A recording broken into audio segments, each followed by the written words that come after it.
हा सत्संग संत रामपालजी महाराजांचा असून मराठी भाषिक भक्त समाजास सहज समजावे म्हणून हिंदी भाषेतून मराठी भाषेत रूपांतरित करण्यात आलेला आहे.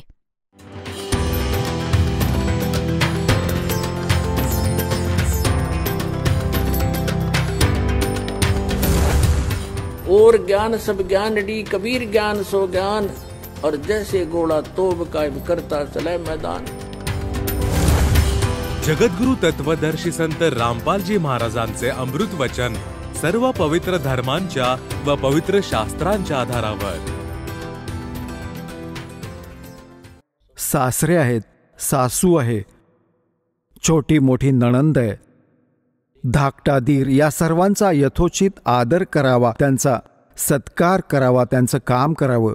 भांडी घासणं, पोळ्या करणं आणि जी काही 100 कामं करायची तर त्यांचा यथोचित सत्कार करावा. मृदू भाषेचा वापर करावा तर ती पतिव्रता योग्य आहे. आणि दुसऱ्या शब्दात ती पतिव्रता ठीक आहे जी आपल्या पतीव्यतिरिक्त अन्यांशी आस्था ठेवत नाही.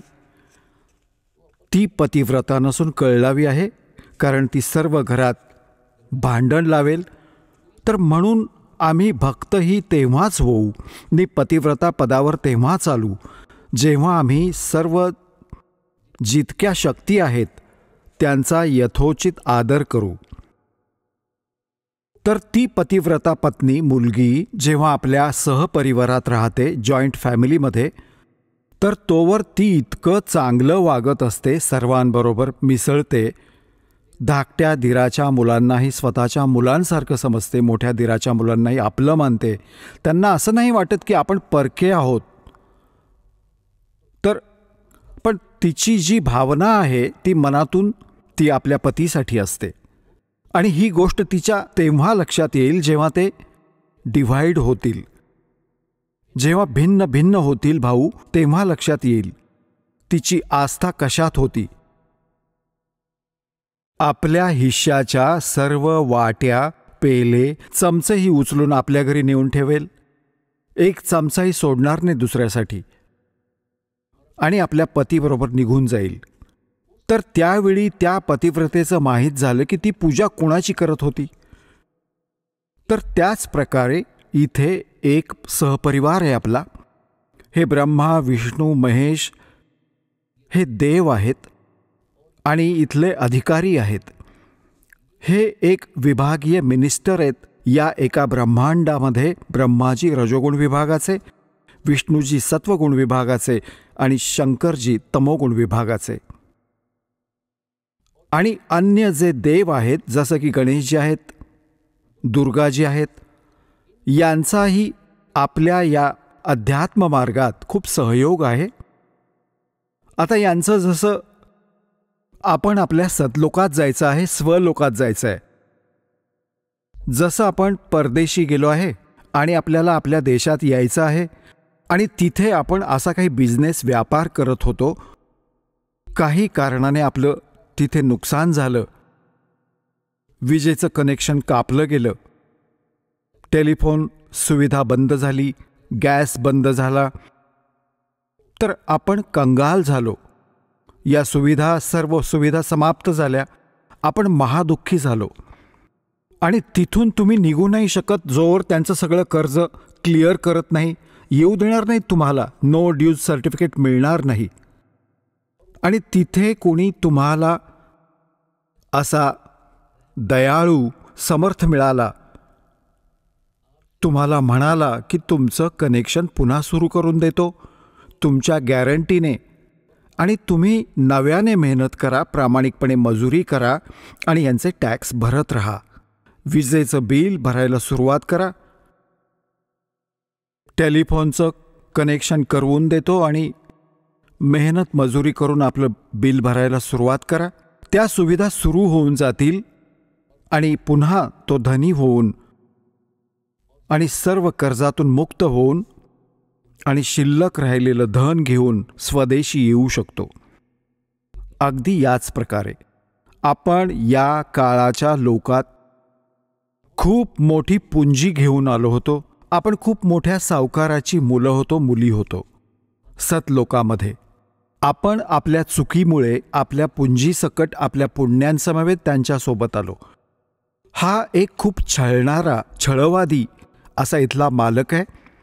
हा सारी कामे कपटाने करतो आणि तुमच्याच मजुरीतून काही टॅक्स घेऊन आपली 21 ब्रह्मांडे चालवतो. कबीर साहेब म्हणतात, मेरे हंसा भाई हंस रूह पे था जब तू आया. जेव्हा तू तिथून आलास ना, आमच्या इथून, एक खूप पवित्र आत्मा होतास. काही विकार नव्हता तुझ्यापाशी. आध्यात्मिक धन परिपूर्ण होते. आज तू अगदी रिकामा झालायस आणि गाढवापर्यंतच्या योनीतही गेलायस पुण्याच्या अभावामुळे. तर ती पुण्ये पुन्हा प्राप्त करून आपण तितकेच भक्तियुक्त होऊ जितके आपण प्रारंभी होतो. तेव्हाच आपण स्वदेशी जाऊ शकतो. मध्ये आपल्याला इथून जाण्यासाठीचा टॅक्सही द्यायचा आहे, भाडंही द्यायचं आहे. जसं जहाजातून येतो तर ते भाडंही द्यायला लागतं आणि मग पुंजी त्याहून वेगळी असते. अशाच प्रकारे तुम्हाला अशा साधना दिल्या जात आहेत परमात्म्याकडून. ते ज्ञान, जी वास्तविक भक्ती होती, जी आजवर लपवून ठेवली होती, कारण की आपण समजण्यायोग्य झालो नव्हतो. आणि जर आजच्या आधी परमात्म्याने हे मंत्र डिस्क्लोज केले असते तर हे नकली पंथ जे काळाने चालवले आहेत त्यांच्याजवळही हे मंत्र असते आणि हेच ज्ञान असते. आणि ते अधिकारी नव्हतेच. अधिकारी असल्याशिवाय कोणतंही काम सफल नाही होऊ शकत. जसे एक पासपोर्ट बनवतो, पासपोर्ट ही जर अधिकाऱ्याने बनवला असेल तर तो पुढे चालेल. नाहीतर जी वेळ आल्यावर ते लक्षात आलं की पासपोर्टच डुप्लिकेट आहे तर खूप उशीर झालेला असेल आणि जेलमध्येही जावं लागेल. तर परमात्म्याने दया दाखवली होती की हे आत्तापर्यंत हे मंत्र गुप्त ठेवले होते. यामागे खूप मोठी गोष्ट आहे. ती सृष्टी रचनेतून तुम्हाला समजेल, वेळ आल्यावर सांगेन. तर प्रसंग चाललाय की परमात्म्याने दया दाखवली तुम्हाला. जेव्हा 600 वर्षांपूर्वी मालक आले, परमात्म्याचेच गुण बाळगतो. आता जसे बर्फाचे गुण आहेत, बर्फ तर बर्फाचेच गुण बाळगतो. त्याच्याजवळ जाल तर तसाच आभास होईल. अशाच प्रकारे परमात्मा जे गुण बाळगतो ते तशीच लीला करतात जशी तो करत असतो. आणि त्या परमेश्वराने 600 वर्षांपूर्वी ज्या लीला केल्या होत्या तीच माहिती आपल्या सद्ग्रंथांतून मिळते की परमात्मा जेव्हा पृथ्वीवर येतो, यथार्थ ज्ञान स्वतः आपल्या मुखकमलातून, कवींसारख्या कवितांमधून, लोकोक्तींच्या माध्यमातून, शब्दावलींच्या माध्यमातून तो उच्च स्वरात बोलून उच्चारण करतो. आणि त्या प्रसिद्ध कवींमधलाही तो एक असतो. पण तो असतो परमात्मा. आणि तो परमात्मा आपले यथार्थ ज्ञान स्वतःच देतो. आणि जेव्हा परमात्मा इथे येतात ते 3 प्रकारे आपली देखभाल करतात, 3 प्रकारे आमचे पोषण करतात, पालनपोषण करतात. तीन स्थितींनी एक स्थिती होती ते परमात्मा सतलोकात सचखंडात एका राजाप्रमाणे फार सुंदर सिंहासनावर विराजमान आहेत मनुष्य रूपात. डोक्यावर मुकुट आहे, वर छत्र आहे. परमात्म्यावर चौऱ्या आपोआप ढाळल्या जातात. आणि दुसऱ्या स्थितीत ते परमात्मा प्रत्येक युगात एक शिशुरूप धारण करून इथे येतात आणि एका कमळाच्या फुलावर विराजमान होतात. तिथून निसंतान दाम्पत्य त्यांना उचलून नेते आणि मग तिथे पालन पोषणाची लीला घडते. आणि मग तेव्हा ते कुमारिका गायीचे दूध पितात, त्याशिवाय काही पित नाहीत. कुमारिका गायीच्या दुधाने त्यांच्या बालपणाचे संगोपन होते, हे आमचे सद्ग्रंथ सांगतात. ऋग्वेद मंडल नंबर 9, ऋग्वेद मंडल नंबर 9 सूक्त 1 मंत्र 8 आणि 9 मध्ये, ऋग्वेद मंडल नंबर 9 सूक्त 86 मंत्र 26 आणि 27 मध्ये, ऋग्वेद मंडल नंबर 9 सूक्त 82 मंत्र नंबर 1, 2, 3 मध्ये, ऋग्वेद मंडल नंबर 9 सूक्त 94च्या मंत्र 1 मध्ये, ऋग्वेद मंडल नंबर 9 सूक्त 95च्या मंत्र 2 मध्ये, ऋग्वेद मंडल नंबर 9 सूक्त 96 96च्या मंत्र 16 ते 20 मध्ये, ऋग्वेद मंडल नंबर 9 सूक्त 54 मंत्र 3 मध्ये, ऋग्वेद मंडल नंबर 9 सूक्त 20 मंत्र 1 मध्ये, आणखीही अनेक स्थानी हे प्रमाण आहे की परमात्मा अशी लीला करतो. जेव्हा परमात्मा शिशुरूप धारण करून लीला करतो तेव्हा त्यांच्या संगोपनाची लीला कुमारी गायींकडून होते. हे वेद सांगतात. आणि ही लीला कुणी केली? तो परमात्मा कवींसारखे आचरण करतो. ही लीला कुणी केली? श्रीराम, श्रीकृष्ण, श्री ब्रह्मा, श्री विष्णू, श्री शिवजींची लीला आम्ही कधी वाचली नाही. आम्ही हिंदू धर्मात अडाणी राहिलो.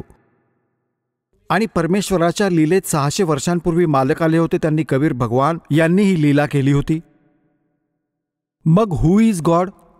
Kabir is God. आता भगवानाला ओळखण्यात आम्हाला जराही वेळ नाही लागणार, कारण की आपण ज्या सद्ग्रंथांना आपले मानत होतो आज तेच सद्ग्रंथ आपणाला संदेश देत आहेत की भगवान अशी लीला करतो. तर सगळ्यात आधी आपल्याला भगवानाची ओळख होऊ दे. आणि सद्ग्रंथातून ती ओळख जसं दासाने आत्ता सांगितलं, जसं गीताध्याय नंबर 16च्या श्लोक नंबर 23-24 मध्ये स्पष्ट केलं आहे की अर्जुन, जे शास्त्रविधीला त्यागून मनमानी साधना करतात त्यांना काहीही सुख मिळत नाही. ना त्यांना सुख मिळत, ना त्यांना गती मिळते, ना त्यांना काही सिद्धी प्राप्त होते. म्हणून तुझ्यासाठी अर्जुन, कर्तव्य आणि अकर्तव्याच्या व्यवस्थेत कोणती साधना करायला हवी आणि कोणती करू नये याकरता सद्ग्रंथच प्रमाण आहेत. कुणाच्या लोकवेद किंवा दंतकथेवर विश्वास ठेवू नकोस. तर आज आपले सद्ग्रंथ काय सांगतात? आधी याच सद्ग्रंथांचा आधार घेऊन आमचे धर्मगुरू आम्हाला समजावत असत. आम्ही स्वीकार करत होतो, कारण ते संस्कृत बोलत असत आणि सगळे ग्रंथ संस्कृतमध्ये लिपिबद्ध होते. आम्हाला काही ऑब्जेक्शन नव्हतं, कारण इतका विद्वान माणूस खरंच बोलत असावा. ते सत्याच्या तर जवळपासही नव्हते. त्यांना अध्यात्म मार्गाचा कख देखील माहिती नव्हता. आजपर्यंत या ऋषी महर्षींना आजपर्यंत आणि त्या महापुरुषांना सोडून ज्यांना भगवंत मिळाले किंवा परमात्म्याच्या ज्ञानाव्यतिरिक्त, आता वर्तमानात या दासाच्या व्यतिरिक्त या 21 ब्रह्मांडात या अध्यात्मज्ञानाशी कुणी परिचित नाहीये. हे जग फालतू गोष्टींवरती विश्वास ठेवते आणि ना त्यांच्यापाशी हा कंप्लीट कोर्स आहे. आता जो प्रसंग चाललाय की आम्हाला स्वदेशी जायचंय आणि आम्ही चुकीच्या लोकात आलोय आणि आम्ही अध्यात्माचे धनी होतो, आपण निर्धन झालो. आम्ही पशूंपर्यंतच्या योनीत भटकतो, झाडपाला खाऊन गुजराण करतोय. आणि आम्ही सतलोकात काय आहार घेत होतो, कशा सुविधा आम्हाला प्राप्त होत्या, त्याची तुलना आम्ही या काळातल्या स्वर्गलोक आणि ब्रह्मलोकातही करू शकत नाही. जे सुख तुम्हाला तिथं प्राप्त आहे त्याच सुखाची तुमच्यात अजूनही इच्छा आहे आणि त्या शोधात तुम्ही जात असता. रस्त्यात न जाणो किती लबाड ठग भेटतात, मिसगाईड करून तुम्हाला भ्रमित करून टाकतात, ध्येयापासून दूर करतात. मग तुम्ही जेव्हा अध्यात्म मार्गाने सुखी होत नाही, कारण साधना शास्त्रानुकूल नसल्याने परमात्म्यापासून लाभ मिळत नाही, ज्या कारणाने तुम्ही स्वतः धनी बनण्यासाठी आपल्या बुद्धीचा प्रयोग करू लागलात, कुणी भेसळ करू लागला, कुणी लाच घेऊ लागला आणि कोणी आणखी काही मार्ग अवलंबून, तर हा मार्ग सुखी होण्याचा नव्हे, हे तर महादुःख प्राप्त केलं. आपण वाईट कामं केली, पापं बनली आणि त्या पापांच्या आधारे जे धन संग्रहित केलं ते इथेच राहिलं आणि आमच्यासोबत ती पापं गेली जी ते धन जोडण्यास किंवा सुख, नकली सुख प्राप्त करण्यासाठी आम्ही पापे एकत्र केली होती. जोवर आपण पापमुक्त होत नाही तोवर तिथे जाऊ शकत नाही, कारण जोवर अपराधी प्राणी आहे तो जेलमध्ये राहतो. अपराध मुक्त झाल्यावरच तो जेलमधून सुटेल. तर आधी परमात्मा तुमच्या त्या पापांचा नाश करतील जी तुमची संचित आहेत, आधीची एकत्र केलेली आहेत. आणि दुसरा मग तुम्हाला असा विधी देण्यात येईल की ज्या योगे वर्तमानातील सुद्धा तुमच्या भविष्यात जी दुःख येतील, जी तुमच्या प्रारब्धात लिहिलेली आहेत. प्रारब्ध म्हणजे नशीब. प्रारब्धास असं डिफाईन करण्यासाठी अशा प्रकारे सांगतात की मागच्या जन्मजन्मांतरीची तुमची पुण्य आणि पापे संग्रहित आहेत. त्यातून तुमचा ॲव्हरेज रेशो घेऊन ज्याची पापं जास्त साचलेली आहेत त्यातून त्या रेशोतून पापं जास्त घेतली आणि ज्याची पुण्य थोडी आहेत त्याच रेशोतून पुण्य घेतली, तर इथे आज ज्याचं दुःख जास्त आहे त्याची पूर्वजन्मातील पापे जास्त आहेत. त्या संचित कर्मातून काही घेऊन दोन्ही तुमच्या पुण्य आणि पापातून तुमचं नशीब बनवून पाठवलं. आता तुमच्या प्रारब्धात, तुमच्या नशिबात जर ते पुण्य असेल, जोवर तुमची पुण्य जास्त असतील, पुण्य चालतील, तेव्हा तुम्ही कुठलीही भक्ती करा किंवा नका करू. भले तुम्ही चोरी करा, डाके घाला, भले हिंसा करा, तुम्ही सुखीच दिसाल सर्वसामान्य माणसांना की इतका पापी माणूस आणि तरीही सुखी आहे. तर हे काळाचं जाळं आहे हे समजून घ्यावं लागेल तुम्हाला. तर अन्य व्यक्ती ज्या आस्तिक आहेत त्याही नास्तिकतेकडे जाऊ लागतात यांना पाहून. तर या ज्ञानाच्या आधारे तुम्ही तुमचे मन रोखायला हवे. कुमार्गावर जाण्यापासून सहारा देईल तुम्हाला हे तत्वज्ञान. आणि ज्यावेळी त्या व्यक्तीची ती पुण्य क्षीण होऊन जातील, मग पापांचे दिवस येतील, मग बघा त्याची कशी दुर्गती होईल. आणि मग त्याच्याजवळ वेळ फार कमी असेल आणि मग तो कुठे समाधानासाठी जाईल, तर त्याला नकली हे संत भेटतील. त्यांच्याकडून जंतर मंतर करवून घेऊन, नामदीक्षा घेऊन शेवटी तो मरूनच जाईल त्या दुर्गतीसहित. आणि जेव्हा आपण सत्साधना करू तेव्हा परमात्मा आपल्याला भेटतील, सद्गुरू भेटतील. सद्गुरू मग आपल्याला ते सतज्ञान देतील, सत्साधना देतील, ज्या योगे तुमची पापं नष्ट होतील. तर आत्ता तुमच्या प्रारब्धात जसं तुम्ही दुःखी आहात तर पापामुळे आहात, सुखी आहात तर पुण्यामुळे आहात. अंडरस्टूड आहे ही गोष्ट. सामान्य माणूस जो धर्माबद्दल थोडी का होईना रुची बाळगतो त्याला माहीत आहे की पापाने दुःख मिळतं आणि पुण्याने सुख मिळतं इथलं. आता जोवर तुमची पुण्य चालतील तोवर तुम्ही सुखी दिसून याल. आणि ही पुण्य आधीची संग्रहित कमाई आहे तुमची. जसा इन्व्हर्टर आज जवळपास सर्वांच्याच घरात असतो, माहिती तर सर्वांनाच नक्की आहे. त्याच्यात बॅटरी असते, त्यांना चार्जरच्या माध्यमातून लाईटमध्ये विजेला लावून चार्ज केलं जातं. तर बॅटरीच्या आत ती एनर्जी स्टोअर होते आणि मग निःसंशय त्या इन्व्हर्टरमधून चार्जर काढला तरीही त्या इन्व्हर्टरमुळे बल्बही जळत असतात, ट्यूबही जळत असते, कूलरही चालू असतात. तो आपल्याला सुविधा देत असतो. तर ती व्यक्ती असा विचार करते की माझा इन्व्हर्टर साऱ्या सुविधा मिळत आहेत, पण जर तो चार्जर ठीक नसेल तर ती बॅटरी एक दिवस एकदम डाऊन होईल आणि डिस्चार्ज होईल. पुन्हा त्याला कोणतीही सुविधा प्राप्त होणार नाही. अगदी अशाच प्रकारे जे पूर्वजन्माचे पुण्यकर्मी प्राणी आहेत त्यांनी पूर्वजन्मात ती बॅटरी चार्ज करून ठेवली, तेव्हा चार्जर नीट लागला. कारण परमात्मा जेव्हा येतात, परमेश्वर 600 वर्षांपूर्वी आले होते. भगवान कबीर साहेबजी तुम्हाला चार्ज करून गेले होते आशीर्वादाने, तुम्हाला मंत्र देऊन गेले अमृतवाणी ऐकवून ऐकवून. त्यावेळी कबीर भगवानांचे 64 लाख शिष्य होते. 64 लाख शिष्य. एका धाणकाचे, एका विणकराचे, एका मजूर माणसाचे. जो संत आहे असं वाटायचंच नाही, कारण की आपण संत किंवा ब्राह्मणांना किंवा संत ज्या अशांना समजत असतो जे एकतर पंडित असतील किंवा मोठ्या गुहेत बसलेले असतील, मोठमोठ्या जटा असतील किंवा मुंडन केलेलं असेल, लाल पिवळे कपडे घातलेले असतील, तर त्या महापुरुषांना तर आपण संत मानत होतो. आणि एक आपल्यासारखा मजूर, एक कपडे विणणारा, एक धानक आणि त्याचे 64 लाख शिष्य व्हावेत. अद्वितीय काम आहे हे. पण परमात्म्याचा महिमा इतका लपवून ठेवला या नकली काळाच्या दूतांनी. त्यांना एक कवी, एक धाणक, एक विणकर, एक भक्त बनवून त्यांची फाईल बंद करून टाकली.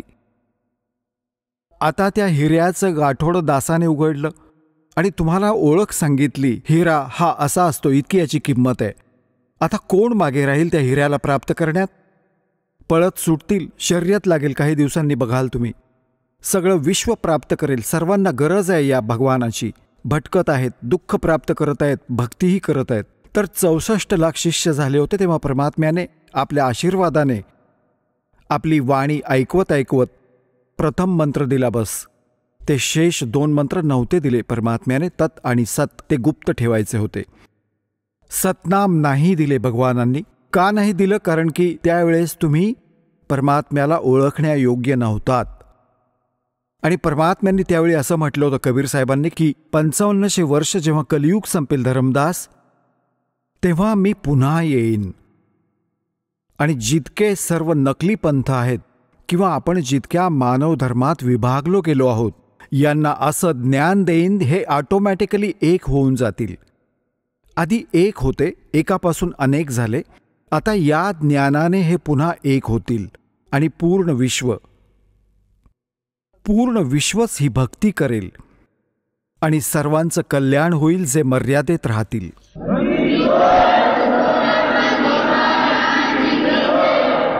तर आता त्या कलियुगाची ती निर्धारित वेळ आली आहे जी परमात्म्याने ठरवली होती.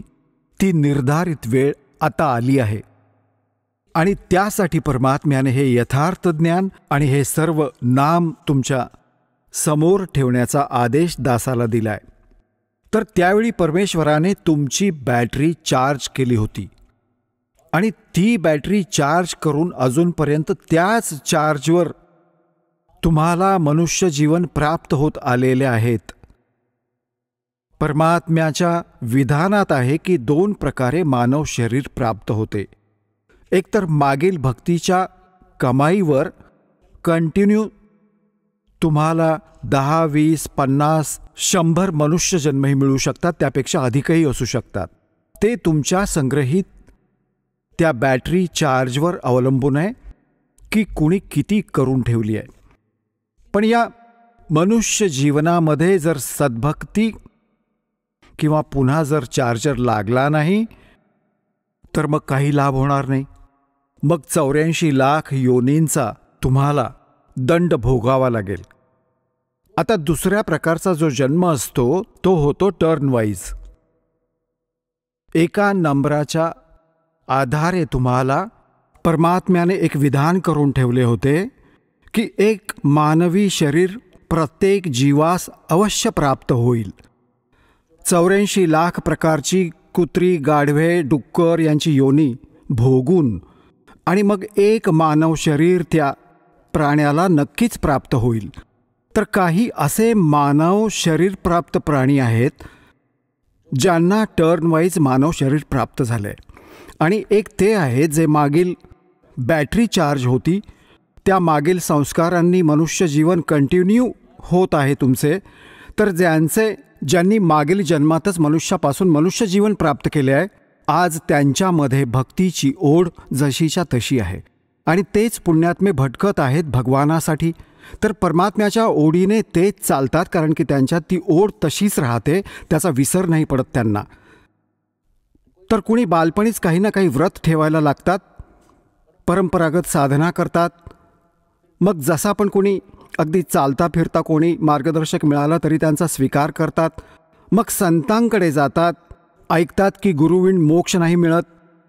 मग त्या संतांकडे सुद्धा तेच पुण्यात्मे जे पूर्वजन्मातून मानवी शरीरातून आले आहेत तेच भटकत आहेत. त्यांच्यात इच्छा आहे, ओढ आहे भगवानांची. तेच या धार्मिक स्थळांना जातात, तेच या नकली संतांना फसतात. आता या 2 प्रकारे मानव शरीर प्राप्त होतं. 600 वर्षांपूर्वी तुम्ही परमात्म्याच्या संपर्कात राहिला होतात, तुम्ही चार्जर नीट लावला होता आणि त्या कारणाने आजवर तुम्ही मनुष्य शरीर प्राप्त करत आलेले आहात आणि तुमच्यामध्ये आजही इच्छा आहे भगवानाची. तर तुम्ही पूर्वीपासून मानव शरीरातून आलात. तर इथे थोडं एक उदाहरण देतो. एक कथा येते आपल्या पुराणांमध्ये. यात जितक्या कथा आहेत त्या अपूर्ण आहेत. त्यांच्याबद्दल आम्हाला कोणी शेंडाबुडका पण सांगितलेला नाही. कथा सांगून सोडून दिली. एका गरुड आणि कागभूषंडाची कथा आहे. एके दिवशी गरुडजी आणि कागभूषणजी दोघे एकत्र आले. गरुड भगवान विष्णूंचे वाहन आहे आणि कागभूषण खूप चांगले, अत्यंत चांगले जे आहेत भक्त आहेत. त्यांचा वरील चेहरा कावळ्याचा आहे. शेष शरीर जे आहे, बॉडी देवतांसारखी आहे, मनुष्यासारखं आहे. आणि गरुडाची देखील अशीच दशा आहे. आता एके दिवशी गरुडजींनी विचारले की हे कागभूषण, तुमच्यापाशी बसून मला खूप शांती मिळते आणि तुम्ही फार चांगले भक्त आहात. तुम्हाला ही सगळी व्यवस्था कशी प्राप्त झाली? तेव्हा कागभूषण म्हणाले की गरुडजी, एक मोठी कहाणी आहे. तुम्हाला वेळ असेल तर ऐकवतो. गरुडजी म्हणाले की ऐकवा भाऊ. कागभूषण म्हणाले की एकेकाळी मला मानव शरीर प्राप्त होते आणि मी 20 वर्षांचा होतो, युवक होतो. एक भयंकर दुष्काळ पडला त्या क्षेत्रात जिथे आमचा परिवार राहत होता. माझा पूर्ण परिवार नष्ट झाला भुकेमुळे. टाहो फोडून भाऊ बहिणी आणि माता पिता मरण पावले. मी तरुण होतो. शक्ती माझ्यामध्ये त्यांच्यापेक्षा अधिक होती. मी बऱ्याच दिवसांपर्यंत भूक सहन करत जीवित राहिलो. त्या क्षेत्राला सोडून मी दुसऱ्या स्थानी गेलो जिथे दुष्काळ नव्हता. तिथे पोटभर अन्न खाल्लं, परंतु हृदयात एक अशी जखम झाली होती की हे काय जीवन म्हणावं इथलं. कालपर्यंत आम्ही भाऊ बहीण माता पित्यांबरोबर मोठ्या प्रेमाने खेळत होतो, राहत होतो. एकमेकांशिवाय एक क्षणभरही दूर राहू शकत नव्हतो. आणि आज ना आई राहिली, ना बाप राहिला, ना बहीण राहिली, ना भाऊ राहिला. याने मला इतके तोडून टाकले की आता काहीही सुचत नव्हतं. तितक्यात काय ऐकलं की एका मंदिरातून आवाज आला. भगवानाबाबत चर्चा चालू होती. तिथे गेलो तर त्या मंदिरात एक शिवचा पुजारी, एक ब्राह्मण कथा सांगत होता. मी मागे जाऊन बसलो. कथा संपल्यानंतर सर्व श्रोते निघून गेले. मी तिथेच बसून राहिलो. ब्राह्मणाने विचारले, बेटा काय झालं? कुठून आलायस? कोण आहेस? तेव्हा मी माझी दुःखद कहाणी ब्राह्मणाला सांगितली. पंडित खूप दयाळू होता. मला छातीशी कवटाळलं आणि म्हणाला, बेटा इथं तर दुःखाचे डोंगर असेच कोसळत राहतील. तू भक्ती कर, भक्ती करत राहा बेटा. भक्तियोगे भगवान सहारा देतो आणि मोक्ष मिळतो. तुझं काही नसेल तर इथं मंदिरात राहा माझ्याबरोबर. तर तो मंदिरात राहू लागला. आता दास जे तुम्हाला स्पष्ट करू पाहत आहे की 2 प्रकारे मानव शरीर प्राप्त होते. एकतर टर्नवाईज, एक 84 लाख योनी भोगून गाढवे कुत्री डुक्कर सगळ्यातून मनुष्यजन्म मिळतोच मिळतो. दुसरा मिळतो पुण्यकर्मे सतत केल्याने. कितीही मनुष्यजन्म मिळतात कंटिन्यू. तर कागभूषणचा जो जन्म होता तो टर्नवाईज होता. त्याचा तो मागील जन्मात मनुष्य नव्हता. तो सांगत आहे की मी इतका दुष्ट होतो. 6 महिन्यांपर्यंत मी त्या महापुरुषाची संगत केली, ब्राह्मणाची, आणि अशा कथा ऐकवत असे. आणि कथा ऐकून असं म्हणायचा, बेटा दीक्षा घे, भगवानाच्या भक्तीने मोक्ष मिळेल. तर मी टाळाटाळ करायचो. मग बघेन महाराज, कारण की परमात्म्याच्या वाणीत येतं, तुलसी पिछले पाप से हरिचर्चा ना भावे. तुलसी पिछले पाप से हरिचर्चा ना भावे, जैसे जबर के बेग से भूख विदा हो जावे. जसा कुणाला ताप येतो, मलेरिया होतो, तर त्याला भले मनुका द्या, खिसमिस, हलवा, पुरी, खीर, इतकं स्वादिष्ट जेवण द्या, तरीही जिभेवर ठेवताच म्हणतो कडू कडू लागत आहे मला, चांगलं नाही लागत. आता ना ते मनुके कडू आहेत, ना हलवा आणि खीर कडू आहे. त्या तापाने त्याच्या शरीराची व्यवस्था अशी केली की त्याला स्वादिष्ट वस्तूही कडवट लागू लागतात. आता तो त्यांना नाही खाऊ शकत, भले कितीही प्रयत्न करा. जीभ लावताच थुंकून टाकतो. त्याच्या क्षमतेची गोष्ट नाही. आता त्यासाठी मग ट्रीटमेंट काय आहे, त्याचा तो पर्याय काय आहे की त्याला कडू गोळी खावी लागेल, नको असेल तरीही. आणि मग ती व्यवस्था ठीक होईल. तर अशाच प्रकारे त्याची विवशता असेल तिथे राहण्याची, त्या कागभूषणची. आणखी काही मार्ग नव्हता. कुठे भाकरी नव्हती, तिथे भाकरी मिळत होती. तो राहत होता त्या संताबरोबर, परंतु त्याच्या आतली भगवानाची जी मेव्यासमान ओढ असते ती नव्हती. 6 महिन्यांपर्यंत त्याने संगत केली. मग जाऊन एक दिवस त्याने दीक्षा घेतली. आता काळाचे इतके भयंकर जाळे आहे की ब्राह्मण वृद्ध झाला. हा तरुण होता. ज्या कथा गुरुजी सांगत असत 6 महिन्यात 1 वर्षात त्याच्या लक्षात आल्या. त्यांच्या अनुपस्थितीमध्ये तो कथा ऐकू लागला. तर जितकेही श्रोते तिथे येत असत ते त्याची प्रशंसा करत असत की वा भाई वा, कमाल केलीत, तुम्ही तर पंडितजींपेक्षाही सुंदर कथा ऐकवता, तुमचा आवाज देखील सुरमयी आहे. आता ते सांगतात, याने पुण्यात्म्यानो तुम्हाला मायनस पॉईंट्स, जे फाऊल पॉईंट्स आपल्या भक्तीचे, याचीही माहिती होईल की आपण कुठे मार खात राहिलो. आता त्याला गर्व झाला. तो प्रशंसेस पात्र ठरला. मग तो गर्वोन्मत्त झाला. आणि त्याला हा मार्ग, आपण इथे दुःखी होतो. म्हणतात, राज तजना सहज है सहज त्रिया का ने, और मान बडाई ईर्षा दुर्लभ तजनाई. आता त्याला मान मरातबाचा रोग जडला. एके दिवशी गुरुजी आले.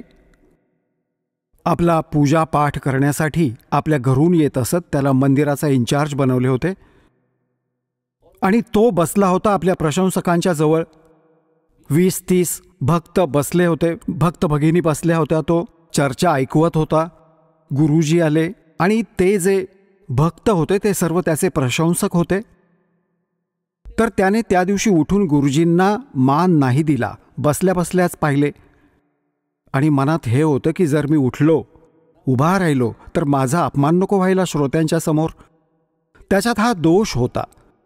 परंतु संताने याकडे लक्ष नाही दिले. तो आपल्या पूजेच्या गडबडीत त्याच्या जवळून पुढे गेला आणि मंदिरात पुढे निघून गेला. ते बाहेर तणावात बसले होते व्हरांड्यात. तेव्हा आकाशवाणी झाली. भगवान शंकरांचा पुजारी होता तो ब्राह्मण. भगवान शंकरांनी आकाशवाणी केली की हे धूर्त, तू आपल्या गुरूंचा अनादर केलायस, तुला 1,00,000 वर्षांपर्यंत नरकात टाकले जाईल. ही आकाशवाणी ऐकली गुरुजींनी. आता पुण्यात्म्यांनो, कबीर साहेब म्हणतात, तय प्यारा बालक माँ का, उससे बढ़कर शिष्य गुरुओं का. आता पित्याला पुत्रपुत्री खूप लाडके असतात. आईचे तर त्यांच्यापेक्षाही 100 पट अधिक प्रेम असते आपल्या मुलांवर, मुलगा आणि मुलीवर. आणि इथे हेही सोबत सिद्ध होते की गुरूंना आपले शिष्य त्या आईपेक्षाही 100 पट प्रिय असतात, लाडके असतात. कारण की त्यांचं कल्याण व्हावं. कारण की त्याला भविष्याची माहिती असते की जर ते या भक्तीत सफल नाही झाले तर मग यांच्यावर काय काय संकट ओढवतील. म्हणून ते त्या भविष्यातील दुःखांना जाणून तुम्हाला इतके प्रेम देतात की ते या भक्तीशी जोडलेले राहतील. आणि कुठे त्यांना इतका मोह जडू नये की ज्यामुळे ते डगमगू नयेत. कुठे त्यांचे भविष्य नाश नको व्हायला, दुर्गती होईल या बालकांची. मग तर अशा प्रकारे त्या संताने महात्म्याने येऊन म्हटले की बेटा, काय चूक घडली की भगवान क्रोधित का तुझ्यावर झाले? अरे आता क्षमा याचना कर भगवानांची. स्वतःही उभे राहिले आणि त्यालाही सांगितले आणि म्हणाले, हे भगवान, बालक आहे, चूक झाली असावी, तुमचा पुत्र आहे, आपण क्षमा करावी. तुम्ही तर दयाळू आहात, तुम्ही तर कृपाळू आहात, महादेव आहात. मग पुन्हा आकाशवाणी केली याने, आपल्या गुरूंचा अपमान केला आहे, हे माझ्या सहनशक्तीच्या बाहेर आहे. जर हा गुरूंचा आदर नाही करू शकत तर माझ्या लोकात येईल, इथेही हा त्या भस्मासुरासारखेच काम करेल. अशा दुष्टाचा मी कसा स्वीकार करू? तर जसा आज याचा गुरूंच्या प्रती व्यवहार आहे तसाच माझ्याशीही असेल. पुण्यात्म्यांनो, परमात्मा म्हणतात, गुरु मानुष कर जानते ते नरकइये अंध और होवे दुखी संसार में आग गई यम के फंद. परमात्मा तुमची ट्रायल घेत असतो की जर या दासाच्या स्थानी मी असतो तर हा समोरचा माझ्याबरोबर आज याच्याबरोबर असा व्यवहार करतोय, असाच माझ्याबरोबर केला असता. तर अशा प्रकारे तुम्हाला या सत्संगाच्या माध्यमातून या भक्तिनाशक कृतींपासूनही सावध केले जाते की ज्या कारणाने तुमची भक्ती या कारणांनी नष्ट होते. तरी देखील त्यांनी वारंवार प्रार्थना केल्याने शंकर भगवानांनी म्हटले की जे माझ्या मुखातून हे वचन निघून गेले आता हे परत घेऊ शकत नाही. इतकं अवश्य करेल तुझ्या गुरूंच्या प्रार्थनेमुळे की त्या नरकात त्या यमाचे दूत तुला छळणार नाहीत.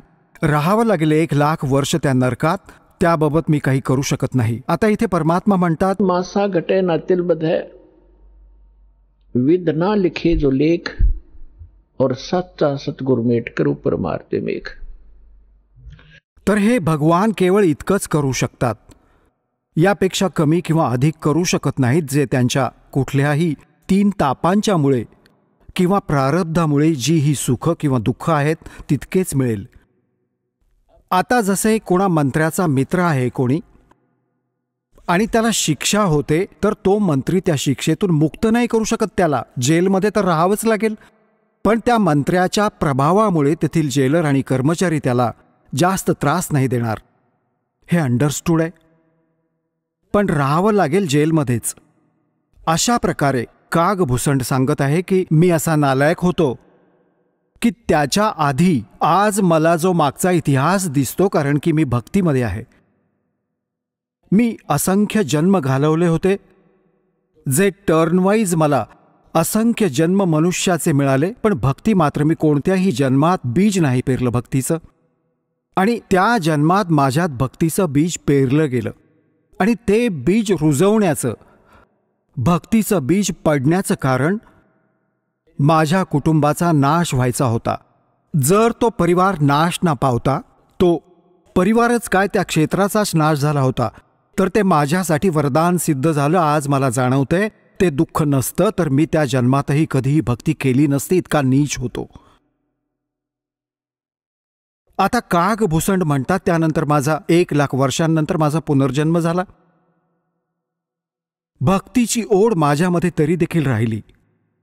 मी एका लोमस ऋषींच्या बरोबर वादविवाद केला भक्तीबाबत. त्यांनी शाप दिला की हे चांडाळा, तुझा चांडाळाच्या घरात जन्म होईल, काग चांडाळाच्या. तर म्हणतो की माझ्या मनात जेव्हा गुरुजींनी मला असं क्रोधाने वचन बोलले, मला राग नाही आला. मी समजून गेलो की गोष्ट बिनसली आहे. माझ्या मनात क्रोध नाही आला, ना दुःख झालं. मला जाणवलं की माझ्याकडून भयंकर चूक घडली आहे. तर मी त्यांच्याकडे करबद्ध होऊन हात जोडून असं मलुलसं होऊन म्हटलं की हे ऋषीजी, जन्म तर दासाला कुठेही द्या, पण एक वरदान पण द्या की माझी भक्ती विसरता कामा नये. तर त्यांनी म्हटलं की ठीक आहे, तुझा जन्म होईल चांडाळा घरी, पण हा आशीर्वाद देतो की भक्ती राहील, तुला स्मरण कायम राहील भगवानाचं. तर काग चांडाळाच्या घरी हा ज्याचा जन्म झाला, पूर्ण इतिहास सांगून ठेवलाय परमात्म्याने आपल्या सूक्ष्म वेदात. ब्रह्माजींचं वाहन आहे हंस.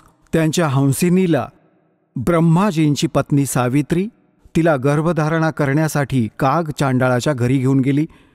त्यांच्या संयोगाने मग कागभूषणचा जन्म झाला. वरून तोंड कावळ्याचं आणि खाली शरीर देवतांसारखं आहे. मग हा म्हणतो की गरुडजी, त्यानंतर माझा पुढील जन्म चांडाळा घरी झाला कागभूषण या नावाने. त्या जीवनात माझ्या भक्तीची ओढ, जबरदस्त ओढ कायम होती. मी फिरत होतो, भटकत होतो, गुरु पण केले होते, ऋषींकडेही गेलो होतो आणि भक्तीही करत होतो. त्याच दरम्यान मला एक जोगजीत नावाचे महापुरुष भेटले. त्यांनी मला सतलोक आणि सचखंड आणि आणखी पुढची माहिती दिली आणि त्यांनी मला एक असा मंत्र देऊन ठेवलाय ज्याचा जप करतो आणि त्यांनी मला खूप मोठं आयुर्मान दिलं आहे. तर पुण्यात्म्यांनो, ते जोगजीत कोण होते? हे ते परमात्मा आहेत कबीर साहेब, आमचे परमपुरुष. हे भिन्न भिन्न रूप बनवून भिन्न भिन्न नावांनी इथे येतात आणि चांगल्या आत्म्यांना भेटतात, त्यांना भक्तीने युक्त करतात. तर जो प्रसंग चालला होता की जसे तुम्ही पूर्वजन्मातील पुण्यकर्मी प्राणी आहात, त्यांना मनुष्य जीवन मिळाले आहे, तर आजही भक्तीची ओढ तुमच्यात विद्यमान आहे, तुम्ही भटकत आहात. आणि काही अशा व्यक्ती आहेत, एकाच घरात एकतर हे ज्ञान ऐकताच पळ काढतो आणि दुसऱ्यांना समजावण्याचा प्रयत्न केला तरी ते ऐकत नाहीत, विरोध करतात. तू देवी देवता सोडलेस, तू बट्ट्याबोळ केला, देवता रुष्ट होतील, असं होईल, नुकसान होईल. किंवा ते भक्ती करतच नाहीत. तर याचे कारण सांगितले परमात्म्याने. कबीर साहेब म्हणतात, दिल दोनों दीन का, दिल में दोष न धार, सतगुरु का कोई एक है, यू काल का सब संसार. जसं कोकिळा जी असते, ती कोकिळा आपलं वेगळं घरटं बांधून अंडी घालत नाही, कारण की दुसरीकडे अंडी घातली तर कावळे ती अंडी खातात. ती इतक्या चतुराईने आपलं काम साध्य करते. जी मादी काग, कावळीन जेव्हा अंडी उत्पन्न करते तेव्हा त्यावर नजर ठेवूनच असते, आणि जेव्हा ती बाहेर कधी जाते, आपले आहार शोधण्यासाठी, पिण्यासाठी जाते, तर मागून तिच्याच घरट्यात आपली अंडी घालते. आता ती कावळीण जेव्हा परत येते तेव्हा 2च्या ठिकाणी तिला 4 अंडी दिसतात, पण तिला समजत नाही की आपलं कोणतं आणि दुसऱ्याचं कोणतं. तर त्या सगळ्याच अंड्यांना ती उबवते, त्यातून पिल्ले बाहेर काढते, आणि त्यामध्येही तिला आपलेपणाचा मोह राहतो. आणि ती कोकिळा समोरून बघत राहते, त्या घरट्याच्या आसपास राहते की केव्हा ती पिल्ले उडण्यायोग्य होतील आणि मग मी त्यांना बरोबर घेऊन जाईन. जेव्हा ती हे बघते की ती पिल्ले काही दूरपर्यंत उडून परतून येऊ लागली आहेत, तेव्हा दूर वृक्षावर बसून आपला आवाज काढते, कुहू कुहू असा. जी कोकिळीची पिल्ले असतात ती अशा त्या आवाजाने प्रभावित होतात आणि अशी चहूकडे बघतात. त्या आवाजाच्या दिशेने ती खेचली जातात. आणि जी कावळ्याची असतात त्यांच्यावर काही परिणामच होत नाही, ती आपली बसूनच राहतात. ती उडून पुढे जातात, कोकिळीची, कावळ्याची तिथेच राहतात. आता कावळी धावते, उडते त्यांच्या मागे मागे त्यांच्याबरोबर की माझी पिल्ले गेली. तर कोकिळा आणखी दूर निघून जाते, कुहू कुहू करत, उडत उडत, तर खूप दूर निघून जाते. कावळीण परतून येते की मागचे तर ही पिल्ले गेली ती गेली, मागे राहिलेल्यांना तर इजा नको व्हायला, त्यांना सोडून ती परत माघारी येते. तर कोकिळेची पिल्ले आपल्या आईचा आवाज ओळखून तिच्याबरोबर निघून जातात आणि कावळ्याची तिथेच राहतात. घराघरात आज अशीच स्थिती आहे. जे परमात्म्याचे पूर्वजन्मीचे संस्कारी हंस आहेत ते परमात्म्याच्या त्या बोलीला, कोकिळ्याच्या त्या बोलीला ऐकतात सजग होतात आणि पळत येतात सतलोक आश्रमाच्या दिशेने. आणि तेही जर अजून शहाणे झालेले नसतील, अजून समजण्यायोग्य जे बाकी असतील, असंही होऊ शकतं, तर तेही जर कोकिळेचे असतील तर अवश्य सतलोक आश्रम बरबालामध्ये यायलाच लागेल त्यांना. तर अगदी अशाच प्रकारे मागील संस्कार प्रारब्धापासून हे सगळं आपला मागील संस्कारापासून तुम्हाला सर्व वस्तू प्राप्त होत आहे, पण पुढील तयारीही करून घ्यायची. आता जसं काग भुसंडला मागील संस्कार नव्हता, हे असं कारण बनलं आणि त्याच्यावर इतक्या सत्संगाचा वर्षाव होईल, इच्छा नसतानाही त्याला तिथे राहायचं होतं आणि रोज ऋषींनी संताने सत्संग करायचा होता, त्याचा परिणाम झाला. आता जसा कुणाला सर्प डसतो आणि आधी मंत्रांनी हे सर्व जतन करत असत, गारुडी एक मंत्र सिद्ध करतो वेदांमधला आणि त्या मंत्राने मग तो विष उतरवतो. तर ज्याला सर्प डसलेला आहे तो अचेतन पडला आहे, ना त्या मंत्राची भाषा समजते ना आवाज ऐकतो, पण तरीही तो मंत्र त्याच्यावर परिणाम करतो, विषरहित करतो आणि तो सचेतन होतो. अगदी अशाच प्रकारे आज परमात्म्याने हीच पद्धत अवलंबली आहे. अशी साधने बनवली, चिप बनवली, व्हिडिओ ही DVD बनवली, सकाळ दुपार संध्याकाळची आरती कंपल्सरी करावी लागेल. आता घरामध्ये जे सदस्य नाम पण घेऊ इच्छित नसतील आणि ना ऐकण्याची इच्छा असेल तर घराबाहेर कुठे जाणार? तुम्ही तुमची आरतीही करत आहात, तुम्ही तुमचे मंत्र जपही करत आहात, तुम्ही परमात्म्याची वाणी सत्संग देखील चालवता कधीतरी, तर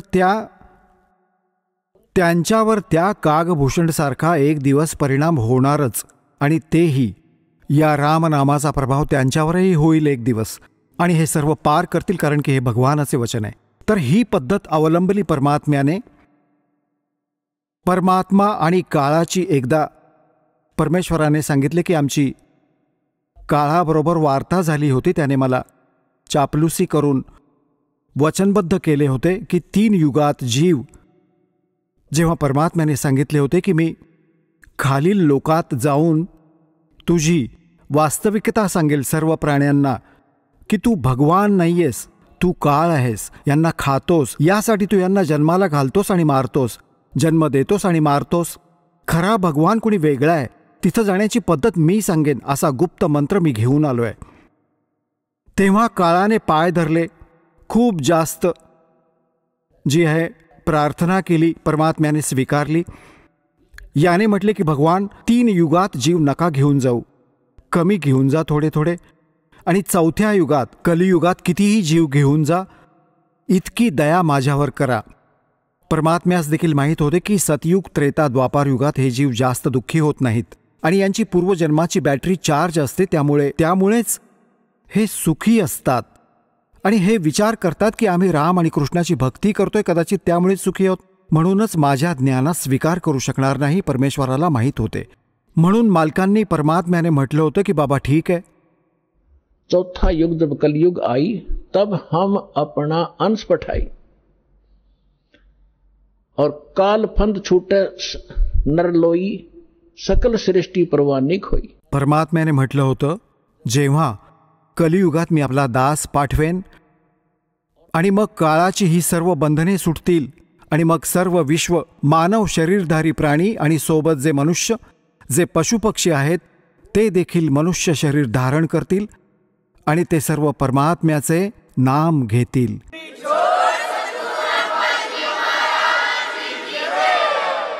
चला आता आपण त्या श्रद्धाळूंचे अनुभव जाणून घेऊया ज्यांनी जगद्गुरु तत्वदर्शी संत रामपालजी महाराज यांच्याकडून दीक्षा प्राप्त केलेली आहे, तसेच त्यांच्याद्वारे सांगितलेल्या भक्ती मार्गावर चालत आहेत. नमस्कार सतसाहेब. आपलं नाव?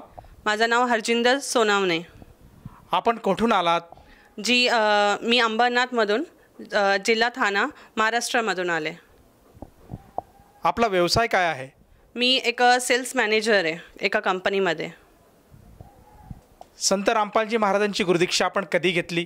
मी संत रामपालजी महाराजांची नामदीक्षा 2 नोव्हेंबर 2020 मध्ये घेतलेली आहे.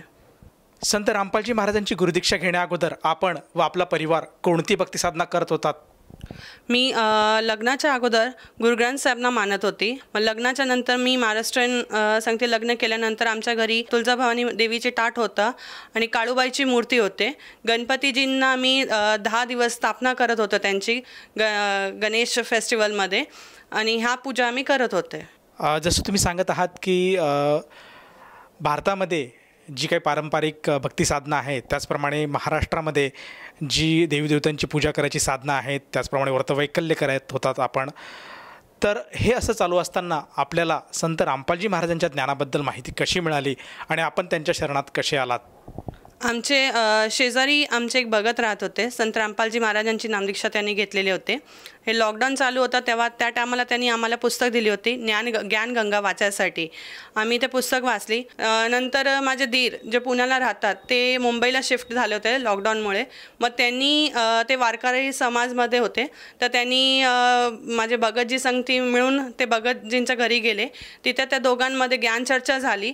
तर ज्ञानचर्चा झाल्यानंतर ते घरी आल्यावर आम्हाला सगळं त्यांनी ज्ञान परत समजून सांगितलं की आपण जी भक्ती करतोय तो भक्ती बरोबर नाही आहे. मीन्स बरोबर म्हणजे आम्ही नियमाप्रमाणे भक्ती करत नाही आहे. त्याच्यामुळे आपण संत रामपालजी महाराजांची नामदीक्षा घेऊया. हा जीवनाचा मोक्ष करायसाठी आपल्याला ही भक्ती करायला पाहिजे. तरी पण मी थोडं हे करत होते की ऑलरेडी मी पंजाबी असून मी गुरु ग्रंथ साहेबला मानत होती, पण आता मी ह्या भक्तीच्या ह्याच्यामध्ये लागले.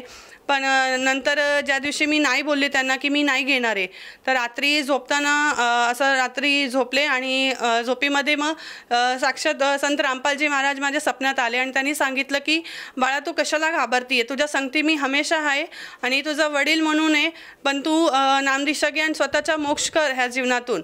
मग नंतर सकाळी उठल्यावर मी माझे भगतजींना सांगितलं की असं मला स्वप्न पडलंय, तर काय करायचं. ते म्हणले तुम्हाला तर गुरुजी येऊन तुम्हाला दर्शन दिले, अजून काय पाहिजे तुला, तर त्याच्यापेक्षा तू त्यांची नामदीक्षा घे, आपण सगळे म्हणून घेऊ. तर मिस्टरांनी माझे नामदीक्षा घेतली, माझ्या दीराने घेतली, पण मी तरी थोडं हे होते की आपण नंतर घेऊ, पण मी 1 महिन्याने मी पण घेऊन टाकली नामदीक्षा.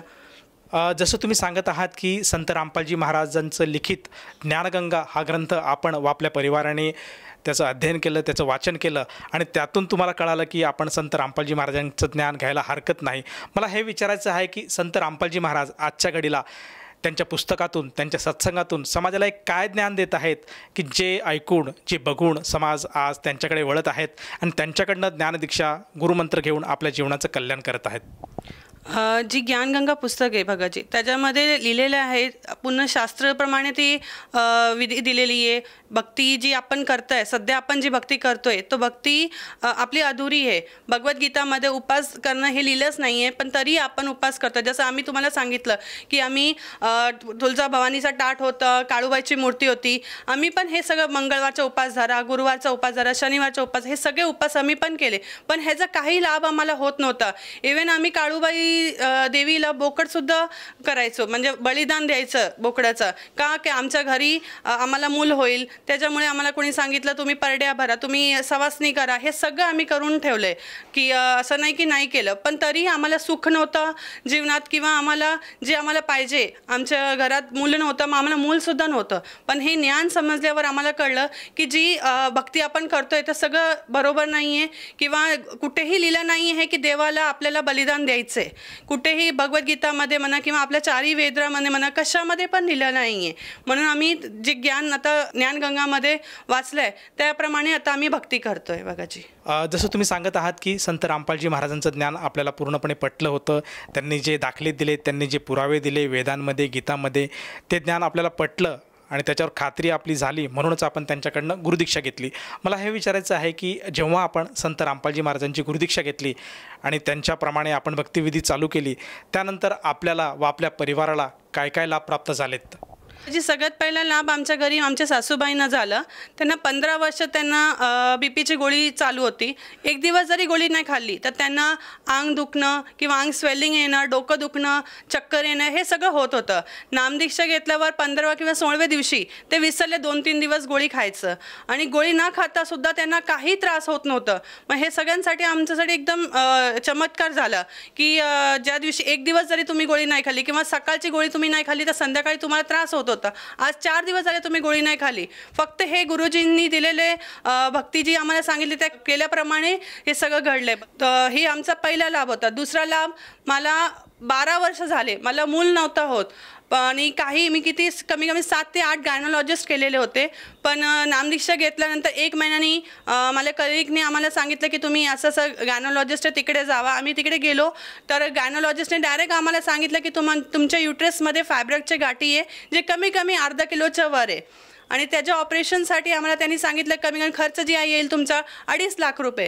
तर 2.5 लाख आपल्याकडे सध्या हे अमाऊंट नव्हती, म्हणून आम्ही ते सोडून दिलं. आम्ही संत रामपालजी महाराजांना अर्जी लावली आणि विचारलं की असं आम्हाला डॉक्टरनी सांगितलं तर काय करायला पाहिजे. संत रामपालजी महाराजांचा आदेश आला, त्यांनी सांगितलं की तुम्ही फक्त भक्ती करत राहा, परमात्मा दया करतील. आम्ही त्याप्रमाणे भक्ती करत राहिलो. मे महिन्यामध्ये माझी कलिक आहे, तिला आजार झाला होता, तर तिला मी एका गायनॉलॉजिस्टकडे नेलं. तर तिकडे गेल्यावर आम्हाला कळलं की हा लॅप्रोस्कोपिक ऑपरेशन पण करतात. मग तिकडे आपले रिपोर्ट दाखवल्यावर आम्ही त्यांना विचारलं की हा ऑपरेशन होऊ शकतो का? त्यांनी सांगितलं हो, होऊ शकतो. तर आम्ही त्यांना खर्च विचारला. तर खर्च विचारल्यानंतर त्यांनी आम्हाला सांगितलं हे कमी कमी 50,000 होईल. 4 दिवसाच्या बेडचं चार्ज, त्याच्यामध्ये मेडिसिन, हे सगळं 50,000. आम्ही जिथे विचारलं होतं 2.5 लाख रुपये आम्हाला खर्च सांगितलं होतं. 4 दिवसाच्या बेड रेस्ट, मेडिसिन्स वेगळे, पण हा 50,000 आमच्यासाठी म्हणजे संत रामपालजी महाराजांनी आमच्यावरती दया केली. आम्ही हे मोठी म्हणा. तर आणि एका आठवड्यामध्ये मी ऑपरेशन करून घरी पण आली. डॉक्टरचं सांगणं होतं की मला कमी कमी 1.5 वर्षापर्यंत मूल होऊ शकत नाही. पण आज संत रामपालजी महाराजची दयाने आज मला 2 वर्षाचा मुलगा झालेला आहे, जितकी 1 वर्षामध्ये मला ते झालं, जिथे 1.5 वर्ष मला डॉक्टरांनी सांगितलं होतं की मूल होऊ शकत नाही आहे. जसं तुम्ही सांगत आहात की संत रामपालजी महाराजांची सद्भक्ती स्वीकारल्यानंतर आपल्याला व आपल्या परिवाराला बरेचसे लाभ झालेत. प्रामुख्याने आपले जे सासूबाईंना बीपीचा त्रास होता तो पूर्णपणे दूर झाला. आणि जे आपल्याला मूलबाळ होत नव्हतं त्यासाठी आपण बरेचसे प्रयत्न केलेत. बरेचशा डॉक्टरांची आपण सल्ला घेतला, त्यांच्याशी मशालत केलं आणि त्यांची ट्रीटमेंटसुद्धा आपण घेतली. परंतु 12 वर्षे आपल्याला मूल झालेलं नाही. आणि केवळ संत रामपालजी महाराजांकडनं नामदीक्षा घेतल्यानंतर 1 वर्षामध्ये आपल्याला संतानप्राप्ती झाली. तर आपण समाजाला हे कसं सांगू शकाल की संत रामपालजी महाराजांच्या भक्तीमुळे आणि केवळ त्यांच्या भक्तीमुळेच हा लाभ झालेला आहे? नामदीक्षा घ्यायच्या अगोदर आम्ही जी भक्ती करत होते, परड्या भरणं, सवासणी घालणं, बोकडाचं कार्यक्रम करणं, हे सगळं आम्ही करत होतो. पण तरी आम्हाला कुठल्याही वस्तूचा लाभ नव्हता होत. मेन तर मूल होत नव्हतं आम्हाला. पण जेव्हा आम्ही संत रामपालजी महाराजांची नामदीक्षा घेतली, नामदीक्षा घेतल्यानंतर त्यांचे मंत्र जाप आम्ही टाईम जसं आम्हाला सांगितलेलं होतं त्याप्रमाणे आम्ही करायला लागलो. मग आपोआप आम्हाला सगळे लाभ प्राप्त होत चालले. म्हणून आम्ही सगळ्यांना सांगू की आपण गुरुजी संत रामपालजी महाराजांच्या शरणी यावं आणि नामदीक्षा घ्यावी, आपल्या जीवनाचा मोक्ष करावा. जसं तुम्ही सांगत आहात की संत रामपालजी महाराजांच्या शास्त्रोक्त भक्तीमुळे आपल्याला लाभ प्राप्त झालेत. तर आपल्या ह्या अनुभवातून, आपल्या ह्या अभ्यासातून आपण आपल्यासारखे जे कलिग आहेत, त्याचप्रमाणे जे आपले नातलग आहे, आप्तेष्ट आहे आणि जो लाखोच्या संख्येने आज जनसमुदाय आपला हा मुलाखतीचा कार्यक्रम बघत आहेत, या सर्वांना उद्देशून आपण आपल्या अनुभवातून काय संदेश द्याल? मी सगळ्यांना हा विनंती करेल की जसं मला सुख भेटलं आहे, मला जसं मूलप्राप्ती झाली किंवा आमच्या घरी बाकी सगळ्यांना हे गुरुजी संत रामपालजी महाराजांच्या आशीर्वादाने सगळं नीट झाले, आपण पण होऊ शकतात. आपल्याला सगळ्यांना मी विनंती करेल की आपण पण संत रामपालजी महाराजांची नामदीक्षा घ्यावी. आणि इव्हन गुरुजी संत रामपालजी महाराजांचे सत्संग असतात यूट्यूबवर, भरपूर चॅनलमध्ये त्यांचे सत्संग येतात, ते ऐकावी आणि गुरुजींची संत रामपालजी महाराजांची नामदीक्षा घ्यावी, हे माझी विनंती आहे आपल्याला सगळ्यांना. जसं तुम्ही आज समाजाला आवाहन करत आहात की समाजाने संत रामपालजी महाराजांचं ज्ञान हे एकदा तरी बघायला हवं, वाचायला हवं. संत रामपालजी महाराजांचे बरेचसे चॅनल्स आज उपलब्ध आहेत, त्यातून संत रामपालजी महाराजांचे सत्संग प्रसारित होत असतात. त्याचप्रमाणे सोशल मीडियाचे जेवढे पण प्लॅटफॉर्म आहे, यूट्यूब आहे, फेसबुक आहे, ट्विटर आहे, या सर्वांमध्ये संत रामपालजी महाराजांचं ज्ञान हे आज आपल्याला मिळू शकतं. तर हे ज्ञान ऐकून समजून समाजाने संत रामपालजी महाराजांची गुरुदीक्षा घ्यायला हवी. ह्या जर आपल्या आव्हानाला एखादा साधकाने साथ घातली आणि त्यालासुद्धा वाटत असेल की आपणसुद्धा संत रामपालजी महाराजांची गुरुदीक्षा घ्यायला काही हरकत नाही, तर ती व्यक्ती संत रामपालजी महाराजांची गुरुदीक्षा कशी घेऊ शकेल? आता सध्या ही चॅनलवरती जशी खाली पट्टी चालली आहे त्याच्यावरती नंबर आहे, त्या नंबरवर आपण फोन करून आपल्या नियर बाय जी बाय आश्रम असेल, नामदीक्षा सेंटर असेल, तिथे तुम्ही फोन करू शकता. तिथून तुम्ही नामदीक्षा घेऊ शकता. ते नामदीक्षा टोटली फ्री आहे, ह्याच्यासाठी काही आपल्याला द्यायचं नाही आहे. जसं तुम्ही सांगितलं आहे की संत रामपालजी महाराजांचे नामदान केंद्र आज महाराष्ट्रामध्ये प्रत्येक जिल्ह्यामध्ये उपलब्ध आहे आणि तेथे जाऊन साधक त्या ठिकाणी जाऊन संत रामपालजी महाराजांची नामदीक्षा मोफत घेऊ शकतो. धन्यवाद. सत्साहेब.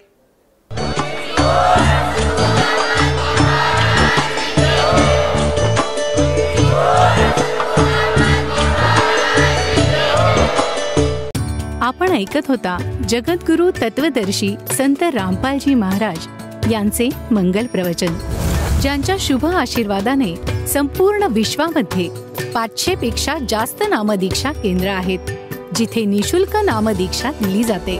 निशुल्क नामदीक्षा प्राप्त करण्यासाठी आणि अधिक माहितीसाठी संपर्क करा. 7030303951 7030303952. अद्वितीय आध्यात्मिक ज्ञान वाचण्यासाठी, पाहण्यासाठी आणि ऐकण्यासाठी संत रामपालजी महाराज ॲप अवश्य डाउनलोड करा किंवा आमची वेबसाईट www.jagadgururampalji.org वर व्हिजिट करा. आम्हाला सोशल मीडियावर फॉलो करा. सर्व पवित्र धर्मांच्या पवित्र शास्त्रांवर आधारित प्रमाणित अनमोल पुस्तक ज्ञानगंगा किंवा जगण्याचा मार्ग यापैकी कोणतेही एक पुस्तक निशुल्क मागवण्यासाठी आपण आम्हाला आपले पूर्ण नाव, पूर्ण पत्ता, पिनकोड आणि फोन नंबरसह लिहून 7030303951 किंवा 7030303952 या नंबरवर SMS करू शकता किंवा 7030303950 या नंबरवर व्हॉट्सअप देखील करू शकता.